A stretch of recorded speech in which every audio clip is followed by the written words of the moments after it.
డబ్బు, అనారోగ్యం, ఉద్యోగం, వ్యాపారం, అప్పులతో బాధపడుతున్నారా? మీకోసమే launch your future programme.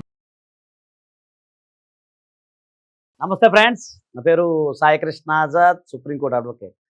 So ఈ వీడియో ప్రతి ఒక్కరికి చేరే విధంగా మీరు షేర్ చేయటం వల్ల ఏంటంటే ఉపయోగం, ఒక ప్రాణాన్ని కూడా మనం కాపాడగలం. ఇది ఏంటంటే అప్పులు ఎక్కువైపోయి, చాలామంది అప్పులు ఎక్కువైపోయి తీర్చలేని స్థితిలో ఉండి, అంటే దీన్ని మనం స్వయంకృత అపరాధం అనొచ్చు, అదృష్టం అనొచ్చు, దురదృష్టం కూడా అనొచ్చు, చెప్పలేము.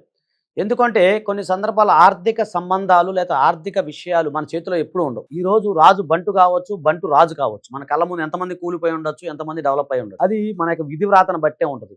కొంత అదృష్టం ఉంటుంది. సరే, ఈ రిచ్ డాడీ పూర్ డాడీలు ఇవన్నీ చదవటం వల్ల ముందుకెళ్తామా వెనక్కి వెళ్తామా అనేది సెకండ్ థింగ్. అవన్నీ థియరాటికల్గా నెపోలియన్ హిల్ రాసిన పుస్తకాలు లేకపోతే రిచర్డ్ రాసినవి ఇవన్నీ మేము కూడా చదివాం. ఏది చదివినా కూడా కొన్ని సందర్భాల్లో మనం అనుకున్నది జరగకపోవచ్చు. కొన్ని సందర్భాల వ్యాపారంలో తీవ్ర నష్టాలు రావచ్చు. కొన్ని సందర్భాల్లో మనకు తెలియకుండా మన జల్సాలకు అలవాటు పడిపోవచ్చు. లేదా కొన్ని సందర్భాల్లో మనం ఎక్కడంటే కొంతమంది భార్య బిడ్డల సపోర్ట్ లేకపోవడం వల్ల కూడా ఇబ్బంది ఉండొచ్చు. లేదా బంధువులు, బంధుత్వాలు వీళ్ళంతా కూడా మోసాలు జరగటం వల్ల కూడా మనం ఆర్థికంగా చితికిపోవచ్చు. సో ఇవన్నీ ఏంటంటే నాకున్న అనుభవము ప్లస్ నా దగ్గరికి వచ్చే క్లయింట్ లెక్క అనుభవాన్ని మీకు చెప్తున్నాం. సో మనం టాపిక్లోకి వెళ్ళిపోదాం. అసలు ఈ ఆర్థిక సంబంధమైన అంశాల్లో కార్ల్ మార్క్స్ చెప్పినట్టు మానవ సంబంధాలన్నీ ఆర్థిక సంబంధాలే, మీరు అవునన్నా కాదన్నా. ఎందుకు అంటే ఒక మనిషి ఆర్థికంగా బలంగా ఉన్నప్పుడు వచ్చే రెస్పెక్ట్ వేరు, ఆర్థికంగా బలహీనంగా ఉన్నప్పుడు వచ్చే రెస్పెక్ట్ వేరు, మన యొక్క కాన్ఫిడెన్స్ లెవెల్ వేరు. ఆర్థికంగా బలంగా ఉన్నప్పుడు వచ్చే కాన్ఫిడెన్స్ వేరు, ఆర్థికంగా బలహీనంగా ఉన్నప్పుడు వచ్చే కాన్ఫిడెన్స్ వేరు. ఈ కాన్ఫిడెన్స్ ఎప్పుడైతే మీరు ఆర్థికంగా బలహీనంగా ఉన్నప్పుడు కాన్ఫిడెన్స్ ఎప్పుడైతే మనకు తగ్గిపోతుందో ఆటోమేటిక్గా మనిషి బలహీనుడైపోతాడు సైకలాజికల్గా. సో అప్పుడు ఏమవుతుందంటే కొన్ని థాట్స్ వస్తాయి. డిప్రెషన్కి వెళ్ళటం, బాధపడటం, మౌనంగా ఉండటం. చివరికి అదేంటంటే ఈ భూమి మీద బతకటం ఎందుకురా అని చెప్పి చాలామంది రకరకాలుగా మరణాలను పాల్పడిన సందర్భాలు మనం చూసాం. సో దయచేసి అలా ఎవరు జరగకూడదు అనేది నాకు చిన్న ప్రయత్నం. అయితే దీంట్లో చాలామంది అప్పిచ్చిన వాళ్ళు ఇబ్బంది పడాలా, అప్పిచ్చిన వాళ్ళు సంకనాకి పోవాలా అని చెప్పి చాలామంది అంటుంటారు. మాకు సంబంధం లేదు. ఇక్కడ ఏంటంటే మీరు అప్పిచ్చే సందర్భంలో తీసుకోవాల్సిన జాగ్రత్తల గురించి మన వీడియోలు చాలా ఉన్నాయి, అవి చూడండి. సో దీనికి సంబంధించి ఇది బ్రిటిష్ వాళ్ళ చట్టం, అంటే 100 years బ్యాకే ఐపీ అంటారు, ఇన్సాల్వెన్స్ పిటిషన్. గుర్తుపెట్టుకోండి. సో ఇన్సాల్వెన్స్ పిటిషన్ అనేది మీరు నేను తయారు చేసింది కాదు, లేదా ఒక లాయర్గా నేను తయారు చేసింది కాదు. ఆ బ్రిటిష్ వాళ్ళు అప్పుడే 1925లోనే సుమారుగా అప్పుడే ఇన్సాల్వెన్స్ పిటిషన్ గురించి వాళ్ళు తయారు చేయడం జరిగింది. సో చాలామంది లోన్లు తీసుకుంటారు. లోన్లు తీసుకొని అంటే ఈఎంఐలు కట్టలేక, చాలామంది రికవరీ ఏజెంట్ లెక్క భరాయించలేక, అలాగే ఈఎంఐలు కట్టలేని స్థితిలో కాకుండా కొన్ని సందర్భాల్లో క్రెడిట్ కార్డు వాడేసుకొని, లిమిట్ దాటిపోయి క్రెడిట్ కార్డు మీద వాడేసుకొని. ఇంకోటి మా దగ్గరకు వచ్చే కేసులు ఎట్లా ఉంటాయంటే, ఉదాహరణకు ఒక ₹1,00,000 అప్పు ఉందనుకోండి, ఒక 10 years బ్యాక్. ఈ 1,00,000 అప్పు తీర్చడం కోసం అతను 2,00,000 అప్పు చేస్తాడు. ఈ 2,00,000 అప్పు తీర్చడం కోసం ఇంకో దగ్గర 3,00,000 చేస్తాడు. ఆ 3,00,000 అప్పు తీర్చడం కోసం ఇంకో దగ్గర 4,00,000 చేస్తాడు. అంటే ఒక చిన్న గొయ్యిని బోర్చడం కోసం పెద్ద గొయ్యి తవ్వుతాడు. ఆ పెద్ద గొయ్యి బోర్చడం ఇంకో గొయ్యి అలా తవ్వుకుంటూ వస్తుంటారు. లాస్ట్కి పెద్ద లోయ ఏర్పడుతుంది. ఆ సందర్భంలో మా వల్ల కాదని చెప్పి వస్తూ ఉంటారు. సో నేనేమంటానంటే, ఈ వీడియో చూసిన వాళ్ళు వెంటనే మీకు ఎంత అప్పు ఉంటే అక్కడి వరకే క్లోజ్ చేయండి. దాన్ని బోర్చడం కోసం ఇంకో క్రెడిట్ కార్డు తీసుకొని, మళ్ళీ అదే అయిపోతుంది ఇంకో క్రెడిట్ కార్డు తీసుకొని, అదే అయిపోతుంది ఇంకో క్రెడిట్ కార్డు తీసుకొని, దయచేసి మీరు అలాంటి ప్రయోగాలు చేయవద్దు. సో మీకు ఈఎంఐలు ఎక్కువైనప్పుడు మీరు ఆటోమేటిక్గా ఇంజక్షన్ సూట్ అనేది మనం ఫైల్ చేసుకోవచ్చు. అప్పులు ఎక్కువైపోయి తీర్చలేని స్థితిలో ఉండి ఈఎంఐల వల్ల దానివల్ల బాధపడుతున్నప్పుడు మీరు ఆటోమేటిక్గా ఇప్పుడైనా మించిపోయి మేలుకోనండి. సో ఇన్సాల్వెన్స్ పిటిషన్ పెట్టడానికి ఎలాంటి అర్హతలు ఉండాలి? చాలామంది అడిగే ప్రశ్న మా దగ్గరికి వస్తుంటారు. ముందు అతను మేజర్ అయి ఉండాలి, 19 years నిండి ఉండాలి. అలాగే అతనికి నిజాయితీగా నిక్కచ్చిగా అప్పులై ఉండాలి. 2 తర్వాత అతను భారతీయ పౌరుడై ఉండాలి. సో అతను ఇంకోటి ఏంటంటే అతని దగ్గర ఎలాంటి ఆస్తులు అనేవి ఉండకూడదు. ఇప్పుడు మేము చూస్తుంటాం, కొంతమంది మా దగ్గరికి వస్తారు. వచ్చిన సందర్భంలో ఏమవుద్దంటే, వాళ్ళకి 6 నెలల క్రితం, సంవత్సరం క్రితం అతను ఏం చేస్తాడు, ఆస్తులన్నీ వేరే వాళ్ళ మీద ట్రాన్స్ఫర్ చేసేసి మా దగ్గరికి వచ్చి మేము అప్పులు అయిపోయాయని చెప్పి పెడతా ఉంటారు. ఇలా మిస్యూజ్ చేసే వాళ్ళు చాలామంది ఉన్నారు.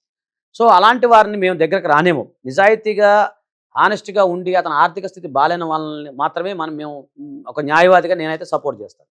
అయితే నేను ఇక్కడ ఏమన్నానంటే, ఇన్సాల్వెన్స్ పిటిషన్ పెట్టడం వల్ల కొన్ని రకాల లాభాలు కూడా మీకు చెప్తాను. సో అదేంటంటే, మీరు ఇన్సాల్వెన్స్ పిటిషన్ పెట్టాలి, మీ దగ్గర కొంత ఆస్తి ఉంది, లేదా కొంత అమౌంట్ మీకు వచ్చేది ఉంది, లేదా వీళ్ళు ఎవరైతే అప్పులు వాళ్ళు ఎవరైతే ఉన్నారో వాళ్ళు మిమ్మల్ని ప్రెజర్ చేస్తూ ఉన్నారు.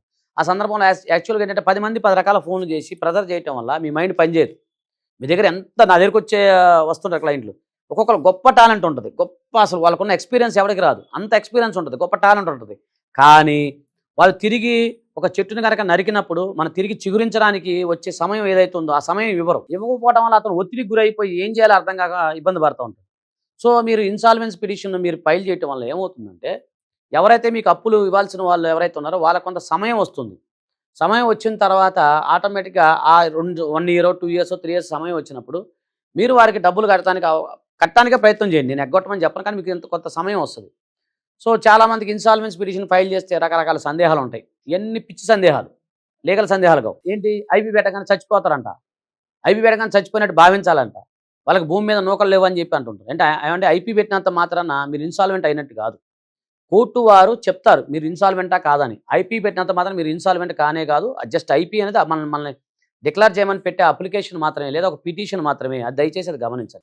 ఇంకొకటి ఏంటంటే చాలా మంది ఆధార్ కార్డు పోద్దంట కదా అంటారు. ఆధార్ కార్డు పోదు, ఓటర్ ఐడి కార్డు పోదు, ఏమీ పోదు. మీరు ఐపీ పెట్టినంత మాత్రం అది ఏమి పోవు.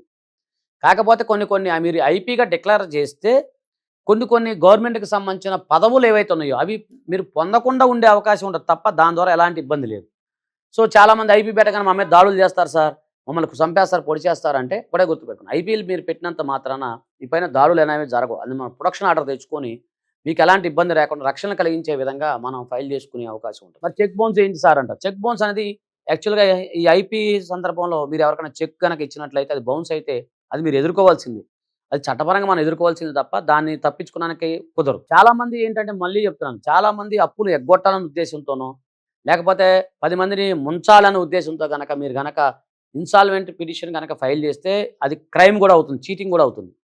కాబట్టి మీరు జెన్యూన్‌గా ఇన్సాల్వెంట్ నా వల్ల కాదు, నేను నిజంగానే మోసపోయాను అనుకున్నప్పుడు మీరు ఐపీ మాత్రం దాఖలు చేయండి. సో ఈ ఐపీ ఫైల్ చేయడం వల్ల చాలామందికి ఇంకొక ప్రశ్న వస్తుంది. అదేంటంటే సార్ ఐపీ పెడితే మా పిల్లలు ఎవరైతే ఉన్నారో వాళ్ళని పట్టుకుంటారంట, వాళ్ళని అరెస్ట్ చేస్తారంట అని. వాళ్ళకి ఎలాంటి సంబంధం లేదు. మీ పిల్లలకి, మీ బంధువులకి, మీ భార్య బిడ్డలకి ఎవరికి కూడా ఎలాంటి ఇబ్బంది ఉండదు. కేవలం మీరు మాత్రమే అప్పులు చేశారు కాబట్టి మీరు మాత్రమే ఉండాలి. కొన్ని సందర్భాల్లో భార్యాభర్తలు ఇద్దరు కూడా అప్పులు చేస్తారు. సో అప్పుడు ఏం చేయాలి అన్నప్పుడు ఇద్దరు కలిపి కూడా పెట్టచ్చు. అంటే భార్యాభర్తలు కానీ లేదా ఇంకొకరు కానీ పెట్టచ్చు. సో ఇంకోటి చెప్తా మీకు చిన్న కండిషన్. అదేంటంటే ఐపీ అనేది వ్యక్తిగతంగా ఉంది. ఎన్సీఎల్టీ పిటిషన్లు ఉంటాయి. నేషనల్ కంపెనీ లా ట్రిబ్యునల్లో కూడా కొన్ని కంపెనీస్ మేము చేస్తాం. అది కూడా కొన్ని కంపెనీస్ ఏవైతే ఉన్నాయో వాళ్ళు అప్పుల బాధ అయితే ఉంటారు. మరి అప్పుడు వాళ్ళ పరిస్థితి ఏంటి? అప్పుడు ఎన్సీఎల్టీలో మేము ఫైల్ చేస్తాం. నేషనల్ కంపెనీ లా ట్రిబ్యునల్లో అప్పులు అయిపోయారని చెప్పి కంపెనీ తరపున ఫైల్ చేస్తాం. ఐపీ అనేది ఏంటంటే ఇండివిజువల్ పిటిషన్. ఒక వ్యక్తి తన అప్పులైపోయి ఆర్థిక బాధలు ఉండి సతమతం అయ్యి కట్టలేని స్థితిలో ఉన్నప్పుడు ఇన్సాల్వెన్స్ పిటిషన్ అనేది మీరు నిరభ్యంతరంగా ఆ జిల్లా కోర్టులో కానీ లేదా సీనియర్ సివిల్ జడ్జి కోర్టులో కానీ మీరు ఫైల్ చేసుకునే అవకాశం ఉంటుంది. కొన్ని సందర్భాల్లో హైకోర్టులో కూడా ఫైల్ చేయాల్సి వస్తుంది. కొన్ని సందర్భాల్లో సుప్రీంకోర్టులో కూడా ఫైల్ చేయాల్సి వస్తుంది. అంటే వాళ్ళ యొక్క ఆర్థిక స్థితిని బట్టి మారిపోతూ ఉంటాయి. సో మినిమం మన భారతదేశంలో మీరు 25,000 నుంచి, అంటే అంతకుముందు 500 అని పెట్టారు, కానీ ఇప్పుడైతే 25,000 నుంచి కూడా మీరు అప్పు నుంచి కూడా ఐపీ పెట్టచ్చు. సో ఇన్సాల్వెన్స్ పిటిషన్ అనేది ఈ విధంగా మీకు ఉపయోగపడుతుంది. అయితే గుర్తుపెట్టుకుని ఒక గమనిక, ఇది మీరు ఎవరైనా సరే జెన్యూన్‌గా అప్పులైన వాళ్ళకి మాత్రమే ఇన్సాల్వెంట్ పిటిషన్ ఉపయోగపడుతుంది తప్ప మీరు అలా కాకుండా వేరే వాళ్ళ పేరున పెట్టేసి అలా అయితే కనుక చీటింగ్ కేసు అయ్యే అవకాశం ఉంటుంది. తర్వాత మీరు బాధపడతారు. ఓకేనా ఫ్రెండ్స్, దయచేసి ఈ వీడియో అందరికీ షేర్ చేయండి. థ్యాంక్ యూ, నమస్తే, జై హింద్.